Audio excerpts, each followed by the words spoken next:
Getting rid of and avoiding air-polluting actions like these are important ways in ensuring that we live healthier and longer lives.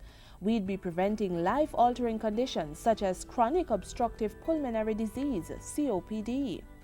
Chronic obstructive pulmonary disease worldwide is recognized as a cause of significant what we call disability adjusted life years. It means that it cuts you down, it causes early mortality, you die younger than you ought to.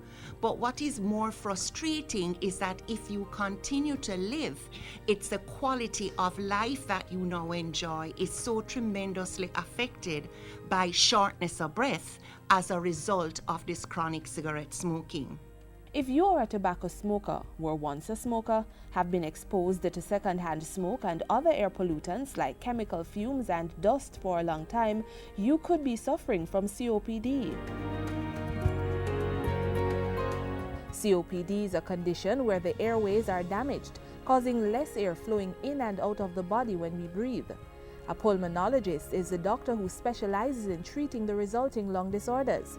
According to consultant pulmonologist at the University Hospital of the West Indies, the UHWI, Dr. Althea Akar Stewart, it is one of the leading tobacco-induced diseases, with common signs and symptoms including ongoing coughs that produce excess mucus, shortness of breath, especially when doing physical activity, wheezing, and tightness of the chest.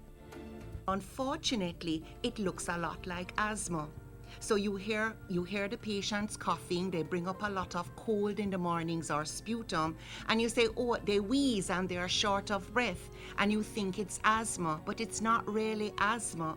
What it is the beginning of the effects of cigarette smoke on the lung, and they have a condition which is called chronic obstructive pulmonary disease. Your doctor can find out if you have COPD by checking to see how well your lungs are working through spirometry testing. Now, spirometry is really very simple. What it's doing is asking you to breathe into a machine and looking at how quickly you can breathe the air out of your lungs. COPD may cause no symptoms or mild symptoms at first, but as it progresses, it worsens and the symptoms usually become severe.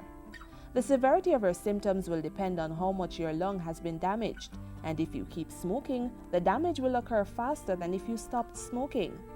A severe case of COPD can cause symptoms such as swelling in the ankles, feet, or legs, and there is an increased risk of heart disease, cancer, and pneumonia. The response that takes place in the lungs causes damage to the heart, to the bones, to the GI tract. It's a systemic disease. Emergency care should be sought if one has difficulty breathing or talking, lips and fingers turn blue or gray, mental alertness is gone, and there is heart palpitations.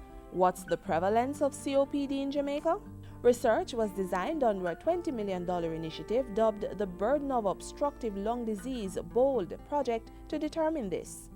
The Ministry of Health, in collaboration with the Pulmonary Research Group from the University of the West Indies, UWI Department of Medicine, has made this their priority for an 8-month period beginning March 2014.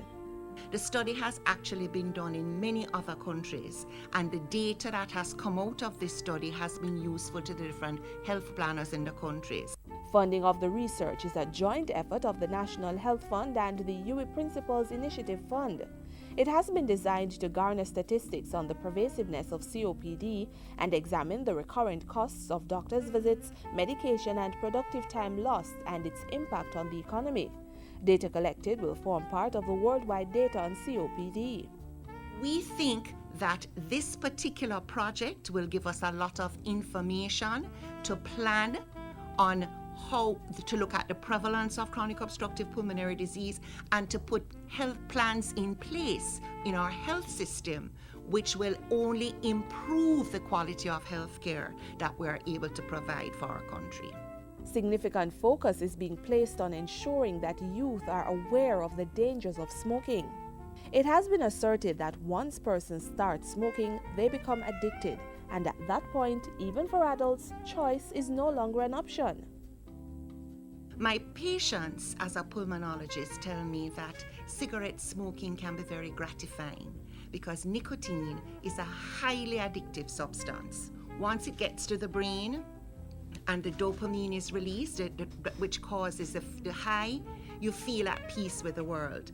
The problem with cigarette smoking is that while that feel good comes, the effects or the damage come much later down the road. COPD is not a contagious disease and it has no cure, at least not yet.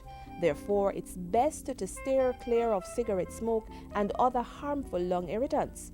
However, if you have COPD, treatments and lifestyle changes can help you feel better, stay more active, and slow the progress of the disease.